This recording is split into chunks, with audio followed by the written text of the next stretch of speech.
What's up, everybody? Welcome into the dorm room. Ryan, I'm getting a little bit misty-eyed here. This is the third last day that we'll be in this dorm room. And honestly, it's really sad because you won't be in it again at all. We didn't do one yesterday. We were at the Dorado for our live event with Wingnuts here in Rochester. But we're wrapping up training camp, and today was anything but a boring day on the practice field. They moved it up an hour for weather. They wanted to try to beat the rain, and the pads were on, and the physicality was at a high level. A lot to get into from practice today. How are you, my friend? You know, I'd be doing better if I was in Orlando, like you said there, Matt Parrino, but Olean's a nice consolation prize, I suppose. Any of our shout insiders will get the reference there from earlier today, but doing well. Excited to talk about training camp practice. One of my last texts of the day, which, by the way, I saw a comment in here from Swizz World who says insider text line was booming today. I literally live tweeted practice for the insiders today because it was closed to the public. So if you were one of our 460 insiders today, it felt like you were at practice. And oh, by the way, I still have to send out some videos that I didn't get around to sending out yet. Those will come out later today in the text line. And the text that Ryan was referring to was one of my last of practice when I said, Ryan Talbot is somewhere in Orlando doing cartwheels right now. Autocorrect. I meant to say somewhere in Olean. And so Ryan, of course, texted me and was like, what'd you say? You said, I was really hoping I won a trip to Orlando. You know, they do say Olean is the Orlando of New York, though. So that's what somebody responded to in the insider text line. And it was about Zach Davidson, because I don't know if there's a bigger draft crush around the NFL circles right now, or training camp crush, I should say, than Ryan and Zach Davidson, who had a monster day today. The guy just keeps making plays, Matt. And listen, Ryan, we're not going to talk about Zach Davidson until we have the show, okay? So just take a deep breath, relax. I have him down as my sixth bullet here. So if you want some Zach Davidson juice, you're going to have to wait until probably the 40-minute mark here, 30-minute mark. We'll see. All right, let's get into it. I want to start with setting up the practice today. We're obviously going to start with the skirmish, the injury to Andy Isabella. We'll get into all of that. It was a day where the Bills were pumping in crowd noise. It felt like a scrimmage out there. They were running full field, 2-minute drill. It felt like a game-like situation. They had the first team, second team, third team out there.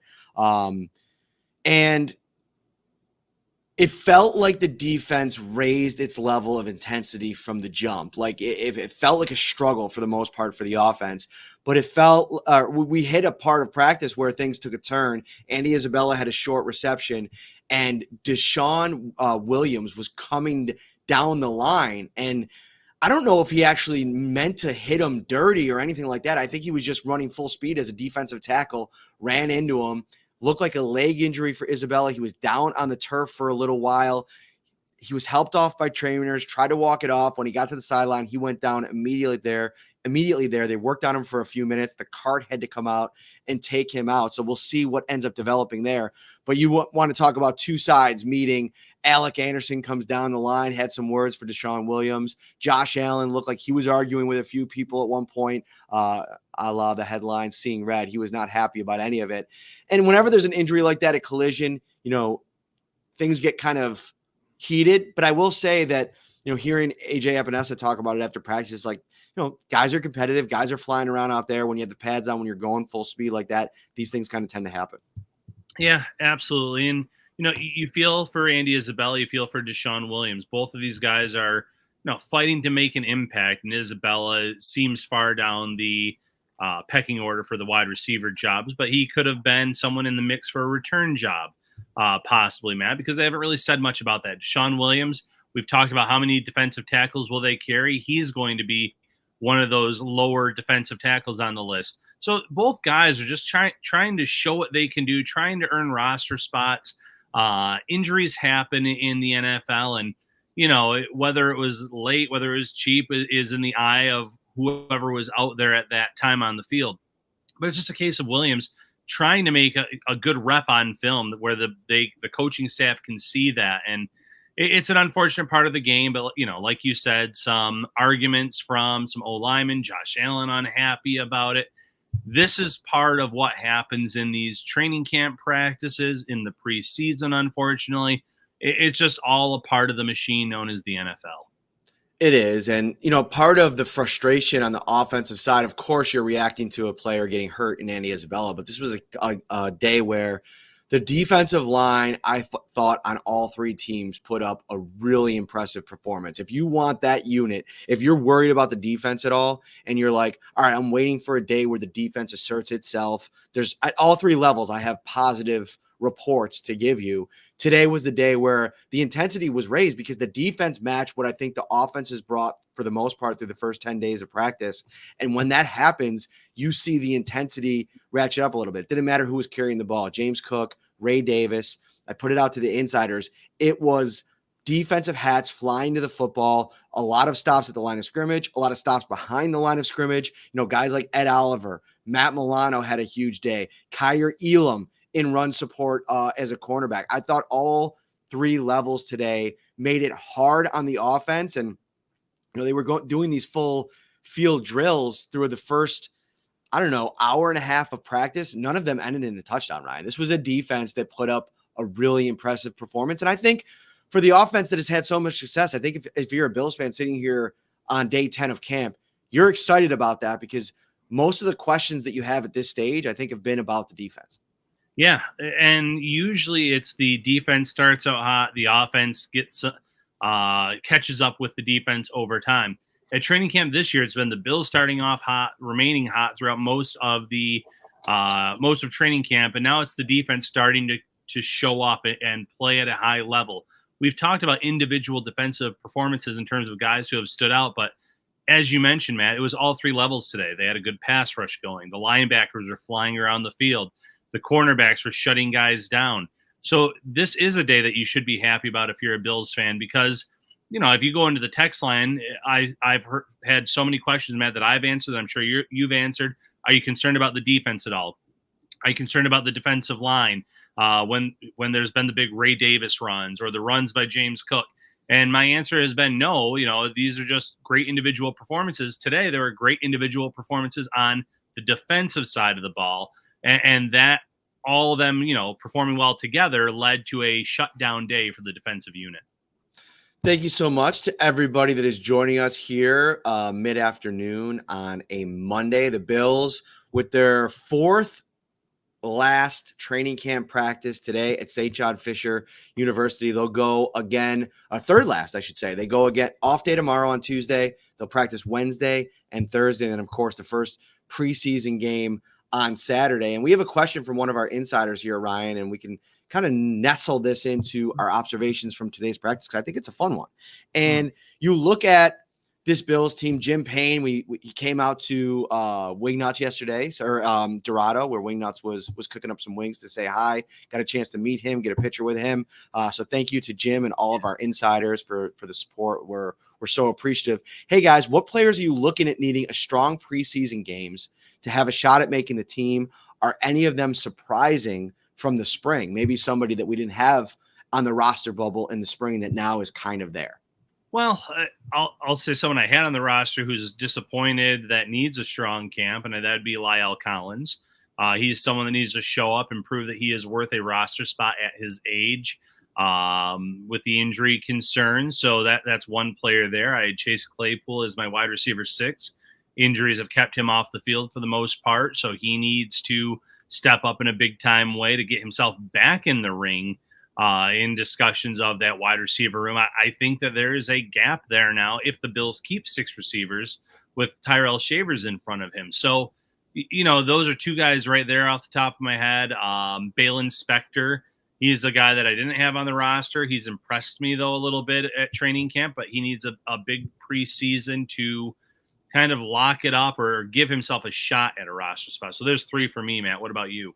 Yeah, for me, the biggest one was Chase Claypool, only because I was so strong on him coming into to training camp. And I thought that with any kind of solid performance over the next couple of weeks, he was going to have a good shot at making the roster. I'm not completely moving off of that yet. And part of my Chase Claypool, the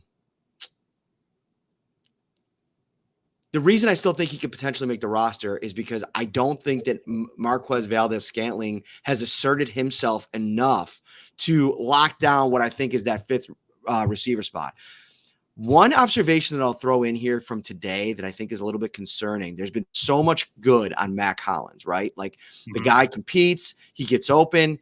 He's a good safety valve for Josh. Like I've really felt that through the first 9 days. Today was the first day where I felt like he struggled a little bit at certain times in his route, not only getting separation, but fighting off physicality from the defensive backs. And I think that like that's one area where Chase Claypool might have a little bit of a leg up on not only Hollins, but also on MVS. And both of those guys can be physical players, but I think just physically, like in terms of being imposing, Chase Claypool, I think, is a little bit more of a physical player. So I'll be interested to see that play out in preseason. Now, he's got to get himself back here.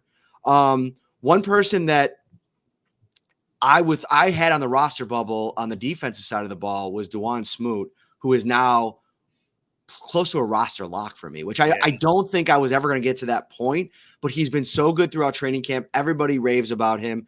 I'm pretty much there with Smoot. I'm almost at the Sharpie level, which is a lock as well with Smoot. The way he's played, the way he's been mixed in with the ones, the way he's performed. We've seen guys over the years get mixed in with the ones, maybe not do much. He's performed well. He's been good as a run stopper. He's been good, with some pass rush. The Bills obviously think highly of him, brought him in late in free agency, but he's performed more so than guys like Casey Toohill, who was brought in earlier in free agency. Some of the other guys in the mix as well. So Smoot has earned those reps, and he's looked the part for sure. All right, so we're going to go next to back to practice. I mentioned the rep for Mac Hollins. We're going to get to that in a little while because it has to do with my Christian Benford bullet, but that in a few minutes. Let's start with Dalton Kincaid. The Bills were struggling offensively today throughout the entirety of the team portion. Like I mentioned, it was a really it was dialed up in the defense's favor. A lot of pressure, a lot of blitzing. Like they were trying to put the Bills offense in a tough spot, and that's where they were. And it was a struggle to move the chains, play in and play out. There was a 3rd and long at one point, though, late in the period with a lot of success for the defense that I thought was like, it really illustrated what I think is going to be the get out of jail free card for Josh Allen when things go wrong this year. And it was Dalton Kincaid who ran a great route, worked against Taylor Rapp on the second level. I felt like there was some help there at one point as well. And Josh Allen saw the most minimal amount of separation, put the ball up 15, 20 yards down the field. And, this is a 2-minute drill, right? Like they need a big play, somebody to step up. There wasn't a lot of juice. And Dalton Kincaid makes a diving grab. It was really a spectacular play. I wonder if the Bills put it out on their social media channels. But that's the kind of play that you think about this offense and like where they're going to get their big plays from this season in big time spots. I go to Dalton Kincaid every single time I think about that scenario, and he delivered in a big spot today. Yeah, when you're in those 3rd and have to have it, 4th and have to have it type of plays, I think that Kincaid is going to carve out a big-time role in terms of being Allen's number one target, and it's because of the route running. He's become an even better route runner from year 1 to year 2. You already know about the hands. He doesn't drop much that comes his way. He's just kind of grown as a player, which is the expectation of a former first-round pick. But everything's a little bit neater, a little bit crisper. The footwork's better. He's creating more separation, and then he can make those highlight plays. So I expect Kincaid to be that guy that you target in the tough moments. I think he's going to be the player that has the most targets at the end of this year. In the receiving game, I think he might be number 1 in yards too. Everything is lining up for Kincaid to have a huge season for the Bills. Our friends here at YouTube, some of our subscribers here say that they saw the catch on X. Jim Payne says that it was amazing. So some great stuff across the board there. And I just saw on Twitter or X, whatever you want to call it, you can go check that out. But,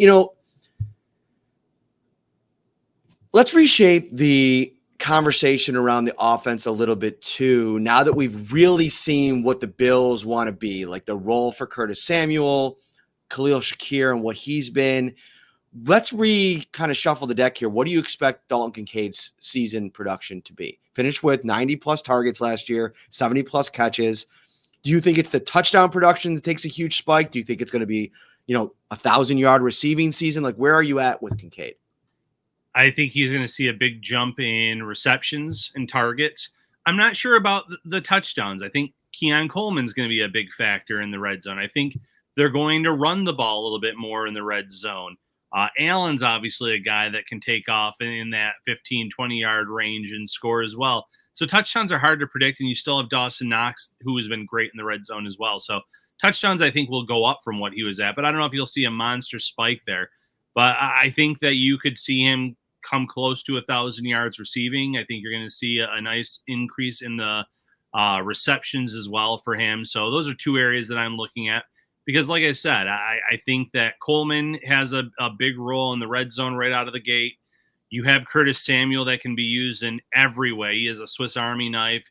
Put him in the backfield, put him at receiver, use him however you wish. He's going to have that type of role. And then Khalil Shakir, in terms of the actual receivers, will be their number one receiver this year. So a lot of targets to go around. But I just think Kincaid overall is going to be leading the way in a lot of statistical categories. I am over 100 receptions, over 1,000 yards, and over 8 touchdowns for Dalton Kincaid this season. And the reason is, go back and look at his touchdown production in college. His last 2 seasons, he had 8 touchdowns in both of his final 2 seasons at Utah. Obviously a big part of their offense. But, I agree with the Keon Coleman thing. I just wonder about sustaining that throughout the season. Like, is he going to be able to, at week in and week out, produce at that kind of level? The one area where I have a little concern with Kincaid is if he gets banged up at any point and misses any kind of stretch of time, my prediction could take a huge hit there. But I like him in all phases for what they want to do, and especially with his ability to get open and get separation. Like, if you look across their team, I think his separation ability in terms of pass catchers is at the top of the list. So I like him to be a red zone threat. And I also think he's going to score more touchdowns from outside the 20-yard line as well. Like, if he gets into that second and third level and you don't have help across the top, he's going to run away from linebackers. Yeah, no, that's a valid point as well. It's not all going to be red zone production. Kincaid is going to be, I think, unlocked more in that intermediate deep range this season, where they didn't necessarily do it as much last year. So I'm on board. I agree with you on the 100-plus receptions, 1,000-plus yards. The touchdowns, I'm not there on the 8 or more, but it wouldn't shock me either. Phone's going to die. My phone's going to die. I had to plug it in. I promised everybody I'd give you a little look at the dorm here. Check this out. Yeah, we got the dorm action here. Got a little pillow, got a little sheets. It's not great, right? Like, I told people, like, because you can see the back, but you can't see the whole thing. It's pretty small, but it does its job, Ryan. Like, I don't want to be a complainer. No, it gets the job done, like you said. Not the most spacious rooms, but your own personal bathroom. You have a bed. You have everything you need. AC unit in there, so gets everything done that you need. Yeah, if we didn't have our own personal bathroom, I think that would be a problem. Like, I couldn't be walking down the hall, John Scott getting in there, like, I can't be dealing with that, like, we'll leave it right there. Anyway, by the way, shots fired at Elena Getzenberg yesterday by you. I don't know if she knows that yet. Oh, no, she showed up. She totally redeemed herself. No, but about the rain boots the other day. Somebody the rain boot line. A little bit of a shot. I like her rain boots. She takes it wasn't a shot. We loved the rain boots. So I wanted to bring it into the conversation on Friday night. It said people are out there splashing around in their rain boots. You did that nice little heel kick, how she acts when she's wearing them. She was getting after it in the rain boots on Friday night. She really was. Next up, I want to go to Christian Benford, because we have to have a larger conversation about him based on the conversation we had a couple days about him. And that's the thing. Like, you got to keep all of this stuff in perspective. It's just practice, and, guys have bad days, off days. You don't want to overreact to a day maybe when they're not in pads even. Like, the days that they're in pads are so much more valuable to dive into this thing. But before I get there, Last shout out of the show to join the Shout of Buffalo Bills Insider text line, 716-528-6727. 2-week free trial, $3.99 a month after that. The text line has been a massive success this training camp season, and we're just getting started. This season, that thing is going to be lighting up your phone all season long. It keeps you from doom scrolling on Twitter, having to keep up. Everything is kind of delivered to your inbox. I sent a little AJ Epinesa after practice today, a little video clip of him talking about how he's perfected the ability to bat balls down at the line of scrimmage. And I thought he gave a really good answer, giving you stuff from, the players, giving you stuff from practice, analysis, insight, access to Ryan Talbot and myself, 24/7, 365. And the Shout text line is brought to you by Carrie C. Byer, attorney with the law offices of Francis M. Litro, located at 237 Main Street in Buffalo, New York. If you or someone you know is seriously injured, give Carrie a call, 716-852-1234, or check out litrolaw.com. Yeah, great transition there. Our buddy Mike Sullivan in the chat talked about the whole doom scrolling aspect of Twitter and how hard it can be, one, to find the accurate news, and it gets bogged down by other things now on X or Twitter, whatever you want to call it. But with us, it's all Bills all the time. We're keeping you in the loop. Like you said, live play-by-play updates today from the practice that was closed to the media.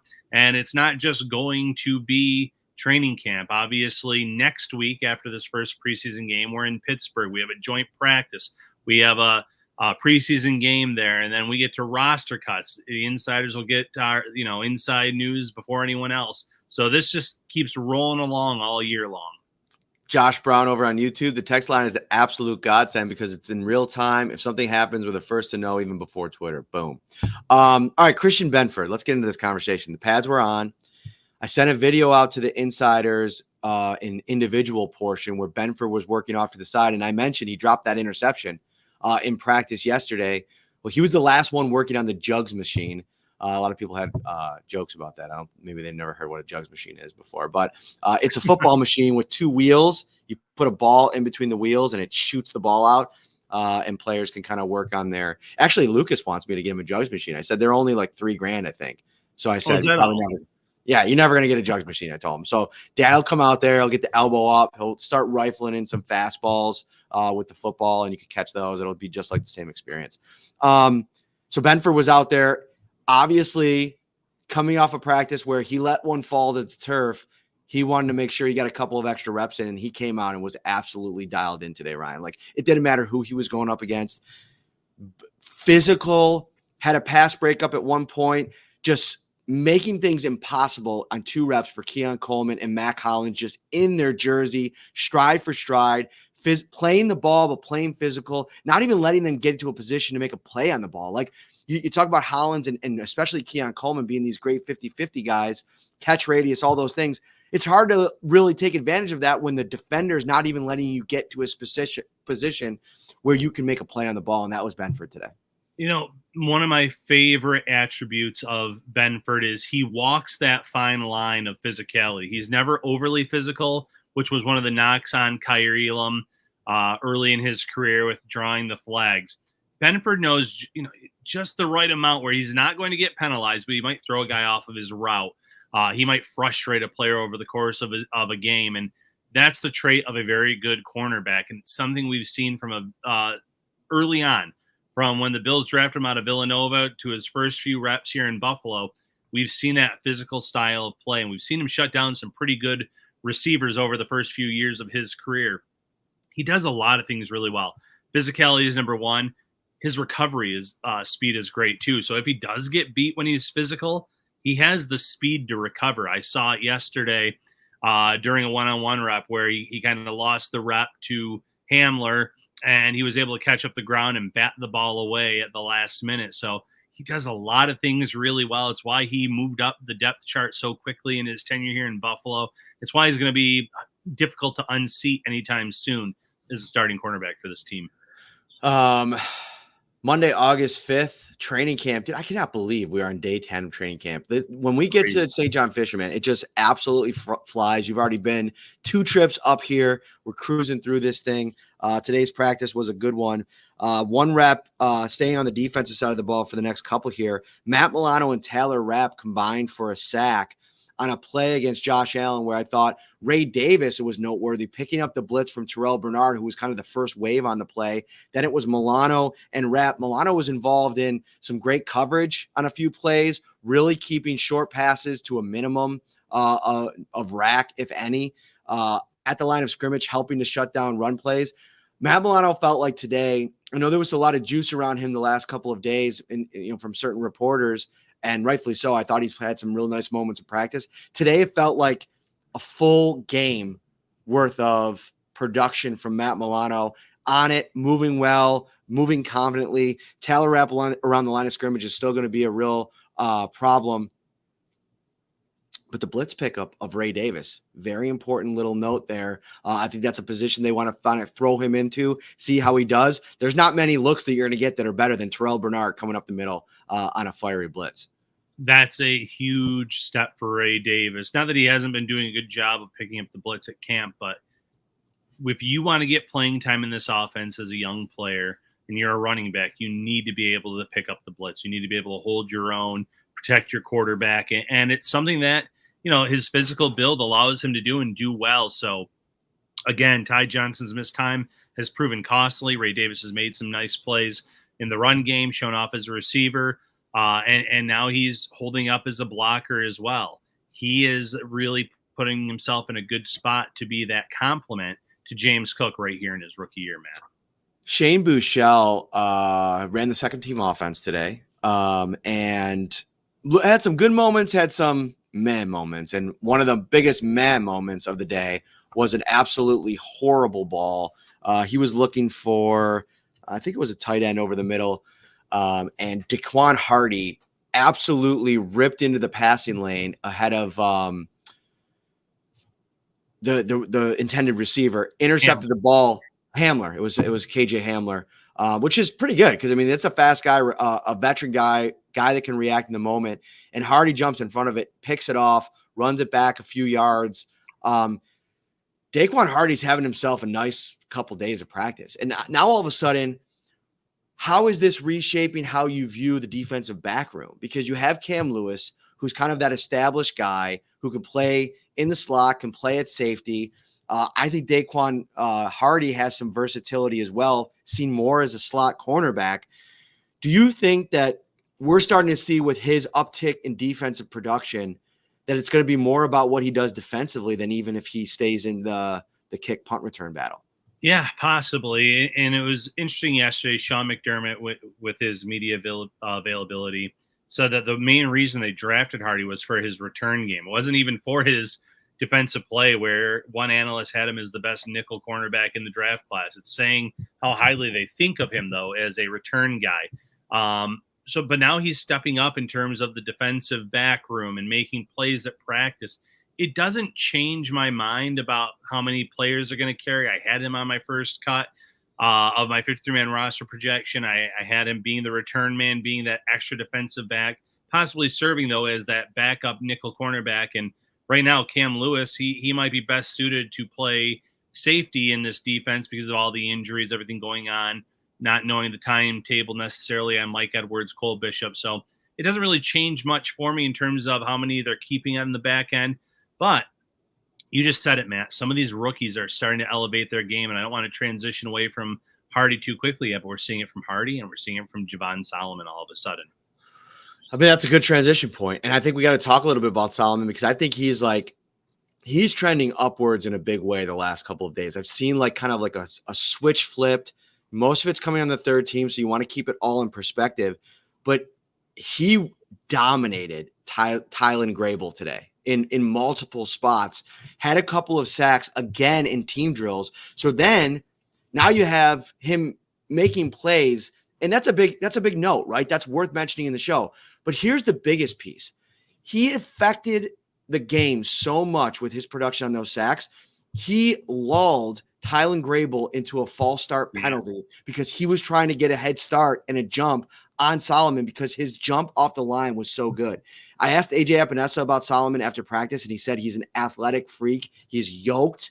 He's super athletic. He's super muscular. And he's a guy that's constantly asking questions. So if we're seeing this development from the start of camp where it was a little bit quiet to, you start fitting some of these pieces together, I think he's definitely in the mix for that 5th defensive end spot. And, him versus Kingsley Jonathan, you can bank on some of this, knowing the production that he had at the college level. He's starting to have some wins. We'll see if he gets any first-team reps, but the preseason is going to be huge for Javon Solomon here coming up. Yeah, and if all things are equal, you probably keep the draft pick over a guy like Kingsley Jonathan, who you probably believe you can sneak onto your practice squad. But it's still big for Solomon to really put a stamp on his play from how he's ending training camp, carry that over against opposing teams. But we're starting to see that speed rush. We're starting to see he has a little bit of power to his game. He has some bend. He can get after the quarterback. And, as you mentioned, yes, it's against the third team. But that's what you need to see first. You need to see, can he dominate against guys who, okay, a lot of these players aren't necessarily going to be on the roster. A guy like Grable, though, could be. So he's getting wins against a potential roster candidate on his own right now. Once he starts doing that consistently, which we're starting to see now, maybe start giving him some second-team reps work. We've seen the Bills do that, at different positions. Ryan Vandermark getting some reps for Deion Dawkins. Tyrell Shavers getting some reps at receiver. It doesn't mean that someone's getting demoted necessarily off of the second team, but you give him, Solomon, that is, those reps because he's earned them, and see how he looks against that next unit up. Because if he can start winning against those guys that are going to maybe be your swing tackle, guys that are most likely going to make your roster, that's when you start feeling good about putting him out there in real games and situations where 3rd and long, it's a passing down, put him on the outside, let him pin his ears back, get after the quarterback. So it's all a good sign for Javon Solomon, who had a very slow start in the spring and early here at training camp. Now it's starting, the light bulb is starting to turn on, so to speak. Jim Payne makes a great observation in the comments on YouTube. 430 watching live on YouTube right now. Thank you so much on this Monday afternoon. Everybody watching on YouTube, smash that like button, subscribe to the channel as well. If this is the first time that you are here, welcome in. We're glad to have you. Where do you want to go next, Ryan? Oh, let's go next to... Set you up there. I set you up there. I threw the ball up. All you had to do was come down and spike it. Way to go on that one. Zach Davidson. Man, this dude's been impressive, Ryan. I mean, I know we're joking about it because it's kind of a bit at this point, and it's fun to lean into the bit. But the guy is like a super talented player. He's so talented that I think with a strong preseason, we could be talking about 4 tight ends on this roster, because I think you have a player in Dawson Knox who historically goes through a stretch every season where he's unavailable, injury related. You have a Dalton Kincaid who dealt with that back issue coming into the league. I think he might have missed. Did he miss 1 game last year? He was banged up at one point. I can't remember what it was for. But if you're missing either of those guys and you're going to pivot into some 12 personnel, and even if it's not specifically 12, but you're running a lot of concepts with both of them heavily involved in your 11 package, adding a guy like Zach Davidson, who is kind of this diamond in the rough in the waiting to see, like, what's it going to look like with Josh Allen. He's doing most of this without Josh Allen, right? Like he's making play after play after play. I mentioned how much the offense was struggling today with a very competitive defense in their face. Zach Davidson, a key contributor on a couple of plays, keeping drives alive. Big plays on 3rd and short, 3rd and long. Key first down reception. Then near the end of practice, a huge touchdown down the left sideline. So much so that Dawson Knox comes flying down to celebrate with him. Zach Davidson has some real juice. He has some real ability in the passing game, and he's somebody now that when we're doing our list later this weekend, either you write the story or I write the story. Must-watch players of the first preseason game. Zach Davidson has to be at the top of the list. Yeah, has to be out there. Big burst of thunder here. So apparently we're getting that weather that they were worried about in Rochester. I see in the comments here, 5 receivers, 4 tight ends. It could be that in terms of how they figure out this roster. There's a lot of things this team can do now with the kickoff rules. It could be Ty Johnson, for instance, being a return man. He's going to make this roster maybe as the running back number 3. So you're not necessarily having to cut someone that's going to see a lot of playing time elsewhere. Because I saw in the comments from Red, White, and Bills, I don't think Davidson's good enough to take a roster spot. He's been that good. He's been a worthy 53-man roster addition. And, you make some great points when it comes to 4 tight ends potentially. Davidson can be inactive every single week as part of the 53-man roster. But if Dawson Knox or Dalton Kincaid miss any time, I think he would leapfrog Quentin Morris in terms of playing in this offense, where Morris, he gets his game day jersey every week for his special teams play. It's not bad to have that ace up your sleeve where you feel confident in a player. Knox has missed some time, and it might have been a concussion last year for Kincaid. I know he suffered one at one point, and he started wearing that neck brace there to kind of help prevent it. But maybe he didn't miss time with that either. But either way, 4 tight ends isn't the worst idea when you have someone that's been making a lot of plays, that you've mentioned it. Teams do look at social media in terms of who's performing well at camps. And Davidson's name has come up multiple times from us, from other outlets. And it wouldn't shock me if a team that's a little needy at tight end would claim him if the Bills were to cut him loose late here in the month and early September before week 1. So it's an interesting discussion to be had. It does add an interesting wrinkle in terms of what this offense might look like. And it speaks to the volume. It speaks to the success that he's had this summer. Couple of different scenarios that I think are interesting here in the YouTube comments. And I think we have some of the smartest fans that really put the stuff together. And I think it's fun to really have the discussion. Brent, who is an insider as well, do you think Zach Davidson is passing Quentin Morris or potentially maybe Reggie Gilliam? And this is interesting because while I don't think that, I think Reggie Gilliam's had a really strong camp. He's made a couple of plays in the passing game. We know his value on special teams. That could be one area that they look to if they say, okay, we think Quentin Morris, who, for whatever reason, whoever you value more on special teams, we know Gilliam is a core guy. We know Morris is a core guy. Maybe you say, we think that Morris is more important to special teams. I don't know if that was necessarily the case. Then maybe you can cut Gilliam, maybe try to get him back on your practice squad, whatever that ends up looking like. You could put Morris in that Gilliam role, which they've done in the past when he's been injured. He could play that fullback role in a pinch.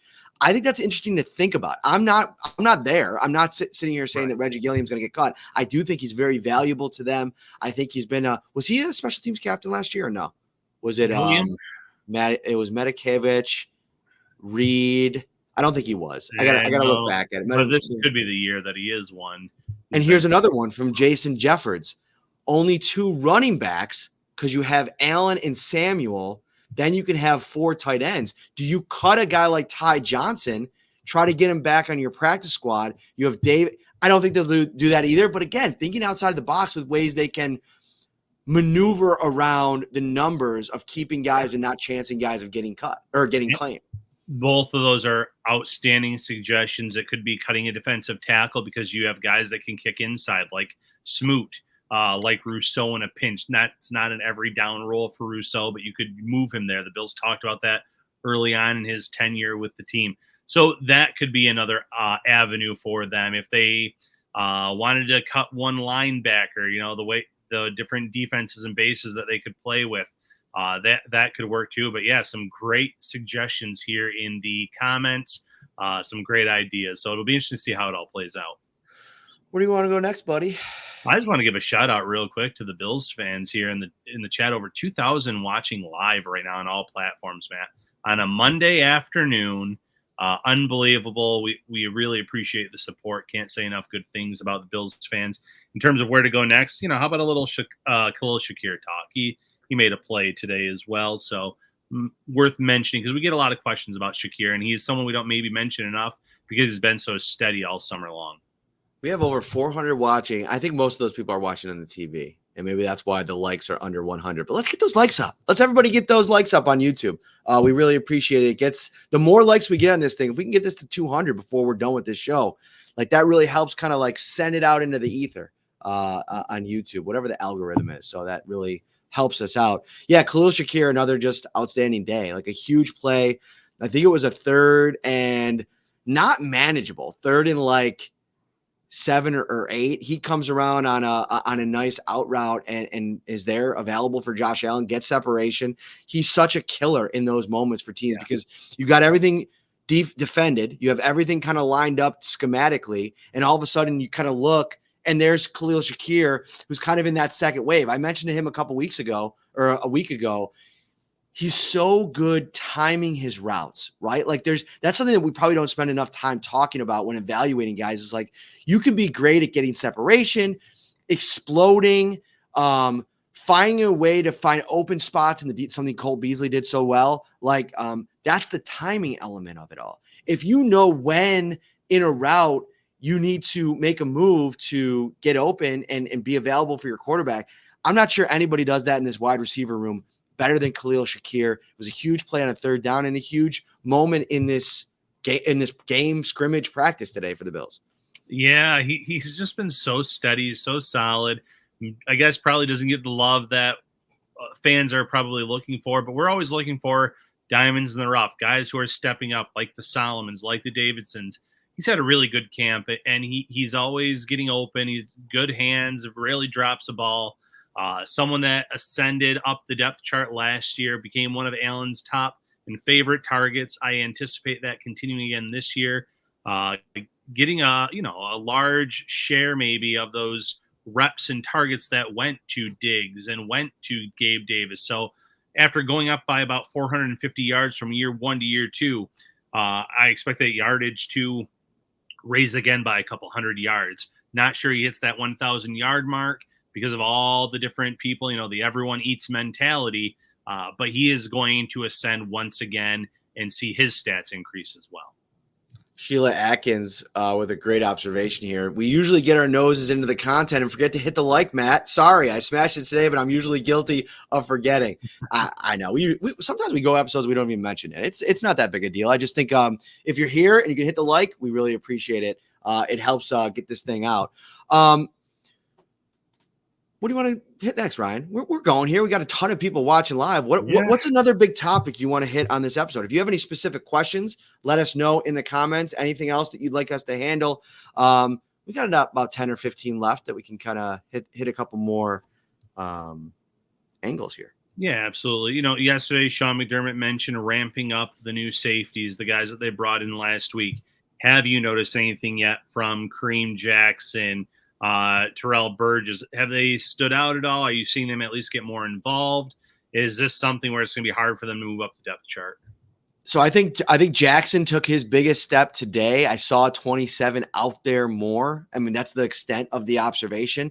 I didn't have any moments where I wrote down in my notebook where he was actually standing out or made a play or noticed him in coverage. And that's not a bad thing necessarily. I think that there's a lot of this. This is a complicated defense. I know he's a 35-year-old veteran, but he's coming over here trying to fit into things. It's going to take a little time. It's so hard for these guys that come in when training camps already. You think about vets like MVS and Claypool, who I know Claypool had a nice spring, but are still trying to find like their signature day of training camp, right? And these guys have been here since April, and they're still trying to get up to speed, or May, I should say. So I'm not overreacting to that. I think Burgess has the biggest uphill climb. But no, I haven't seen anything. And I think it's going to be a struggle for them to pass guys like Cam Lewis and DeMar Hamlin, guys that have been even a guy like Kendall Williamson, who I still think in 7-on-7 gets reps at the first team offense or defense. Yeah. No, great points. So you know what? I see some great questions in the chat, Matt. So let's do some rapid fire there. Were all the snaps clean today between McGovern and Josh Allen? Yes.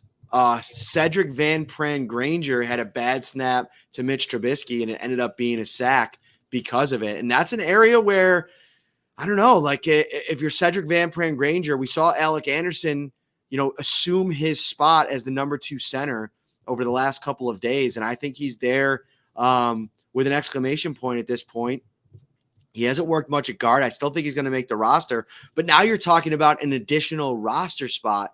Where does that leave the Bills as they try to make these numbers make sense? You got the 5 starters. You have Tylen Grable perhaps, and then Ryan Vandemark as the other tackle. So that's 2 spots. Then on the interior, you have Alec Anderson.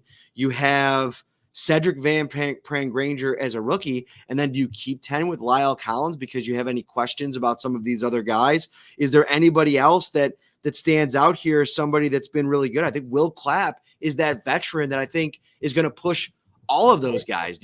Are you worried at all about Grable and Van Pran-Granger, and because of that, you're willing to keep a guy like Clapp, and how does that affect other position groups? Yeah, no, absolutely. It could affect other position groups because you do want to make sure you have someone waiting in the wings that you can trust. Will Clapp has been one of those players. Maybe, again, we haven't touched upon enough, but he's been solid. He's been much better than I anticipated going into this training camp in terms of handling his role and doing a solid job. They brought in some veterans in the past that have come in and just really struggled. Clapp's held his own, so that's definitely a possibility, Matt. Van Pran-Granger, they liked him a lot, but there's going to be some issues there with his game for sure. Another one in here, Matt, Tyler Bass. I think he went 4 for 4 today. I think he was perfect in terms of kicking. So there's that one. Some Mitch Trubisky questions. We haven't talked a lot about. I got to be careful. I don't like talking about Mitch Trubisky. You love Mitch Trubisky. People like get really up in my business when I'm talking about Mitch Trubisky. Like I have some type of like Zach Davidson. Yeah, to say Ryan Talbot is to Zach Davidson as Matt Parrino is, and then everyone would circle to Mitch Trubisky. They just know. He had an interception today. He had a couple sacks. He got sacked a couple times today. It was not a good day for Mitch Trubisky. I'm going to leave it right there. He does hold the ball a little bit too long. It happened yesterday. Well, he's always, you know what Mitch is. He's always looking for the check down. Like that has been the story of his career. You could see it even in the practice setting when you're kind of just like, dude, this is the time to let it go. This time to fire it off. Loose. I know. And it's funny, and it's a drill. It doesn't mean much at the end of the day, but I've been over at training camp where the quarterbacks are all throwing at the target nets. I would argue that maybe Trubisky has been the most accurate from those 10, 15, 20 yards in terms of even more than Allen. Allen's usually on the money too, but those two specifically have gone back and forth all summer, nailing pass after pass. But there's that mental part of it too, where you got to let the ball go at times. You got to take some risks and take some chances, and you just don't see that enough from Trubisky, which is a shame because he has the arm to do it. The talent was there. It just didn't, something in his career, it just didn't all come together. I think he's a very solid.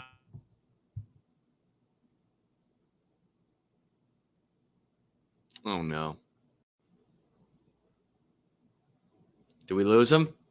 Did we lose Ryan, or did I lose? Or he's got some weather going on there. I got to refresh the YouTube feed, make sure it's not. We'll see. Yeah, we lost Ryan Talbot. Oh, is he coming back? Am I here? Yeah. Can you see me? I could hear you. Getting him back. Oh, dude, we got a great freeze frame on you, bro. Like it's gonna be bad.